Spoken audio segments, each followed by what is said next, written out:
રાજકોટ બેઠકથી ભાજપે લોકપ્રિય નેતા પરસોત્તમ રૂપાલાને ઉતાર્યા છે. રૂપાલાની ઉમેદવારી પર અહીં ક્ષત્રિય સમાજ ખુલીને વિરોધ કરી રહ્યો છે. તેની પાછળ રૂપાલાનું એક નિવેદન જવાબદાર હોવાનું સામે આવી રહ્યું છે. પરસોત્તમ રૂપાલાનો એક કથિત વિડીયો સોશિયલ મીડિયા પર વાયરલ થઈ રહ્યો છે. અનુસૂચિત જાતિ સમુદાયના એક કાર્યક્રમમાં રજવાડાઓ અંગે બોલતા સમયે તેમની જીભ લપસી હતી, જેમાં તેમણે ક્ષત્રિય સમાજ અંગે બફાટ કર્યો હતો.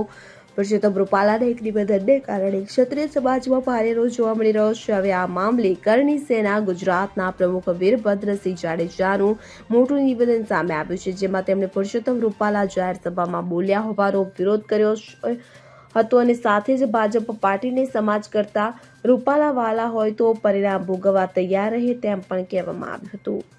Bureau report CN24 news. હવે જુઓ દેશ દુનિયાની તમામ ખબરો તમારી આંગળીના ટેરવે. ઉઠાવો મોબાઈલ અને Google Play Store પરથી ડાઉનલોડ કરો અમારી CN24 ન્યૂઝ મોબાઈલ એપ.